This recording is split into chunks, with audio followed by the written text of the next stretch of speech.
Good morning. I woke up this morning just pondering on the political situation and the fragility of everything that's happening around this country at the moment. And the more I read and the more I see what's happening with regards to the poor grieving family of Emma Novak, the silence of our Prime Minister, and the blatant blinkered vision of our Parliament, my heart breaks as a mother. And I just really want to just appeal to the females out there, whether you're a daughter, a mother, a sister, come on, let's get our act together. You know, we are women born to multitask. We are women born to defend our family. We are women that have been gifted by God with attributes and abilities that enable us to get passionate about things, have a deep love in our heart for our children, for our husbands, for our families, for our siblings, for our parents. This can't go on, this apathy that's in this country at the moment. Ladies, we need to rise up. We need to get on board with what's happening. We need to take full responsibility to educate our children to the risks and the dangers that's set before them. You know, it's the next generation. It's our children. If you don't have children, then, you know, you have a mother and you are her daughter. Imagine how she would feel if she was your age today and you was her child at the age that a lot of our children are now, that's not yet fully educated and not fully aware even, and not fully prepared for the consequences of what's going to come with the takeover that's on the cards. It's been on the cards for years. You know, Christians for years have been talking about this, have been seeing the dangers of what in so much amounts to the Antichrist. You know, this is a predicted event that's taking place, but it doesn't mean that we have to take it lying down. We can fight. We need to remember, ladies, you know, the suffragettes, they fought and they eventually got equal rights to vote in 1928. Come on, that counts for something. Don't have apathy.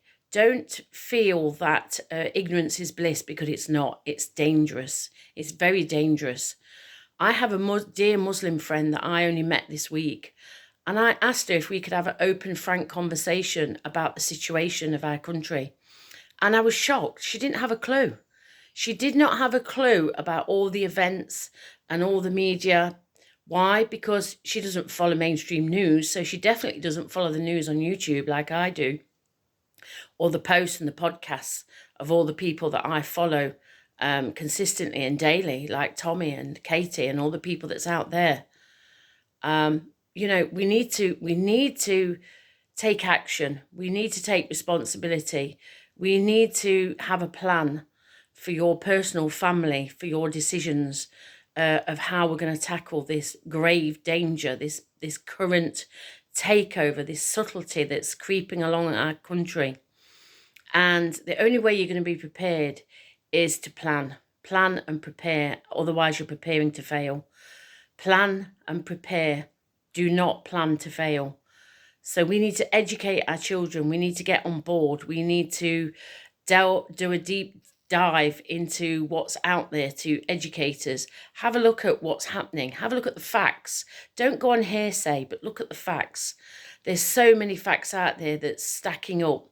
You know, there's so many people coming into our country with an agenda that they're not even hiding anymore. They're militant. They're brash about it. And, you know, women in their culture are suppressed. They're not meant to know about what's happening. They're not meant to have a mind, or have a voice, or have an opinion.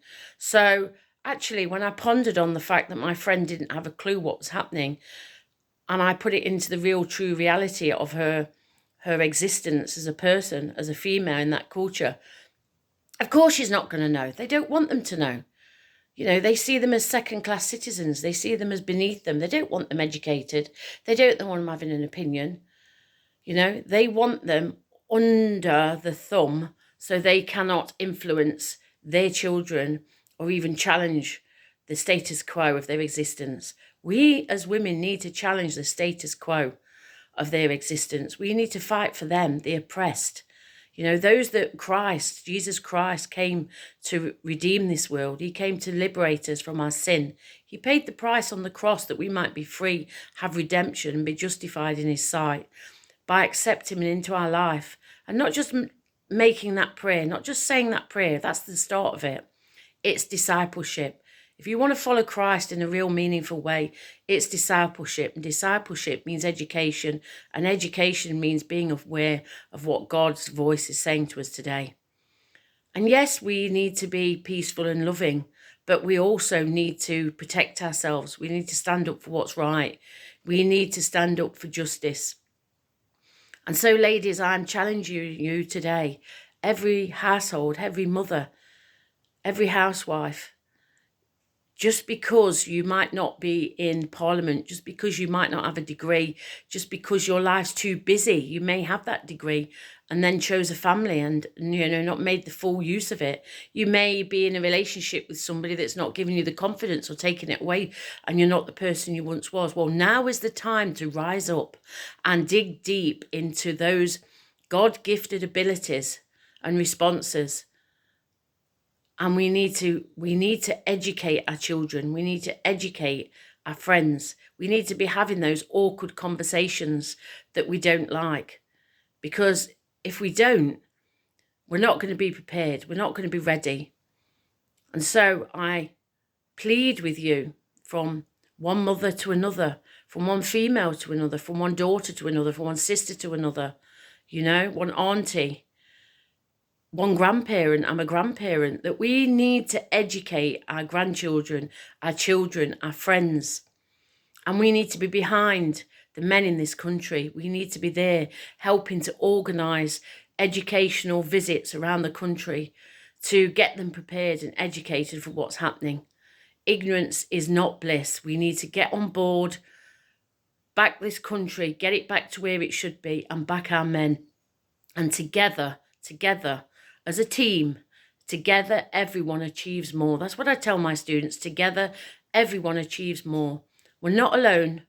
We're not alone. There's thousands and millions in our country that's preparing behind the scenes. Not just those that we see on podcasts on a daily basis. They're the forefront. They're the ones that's organising us. They're the ones that's promoting our cause and getting everybody on board. But as a female, as a mother and a sister, an aunt and a daughter, I implore you, please, let's get on board and support them with what they're doing.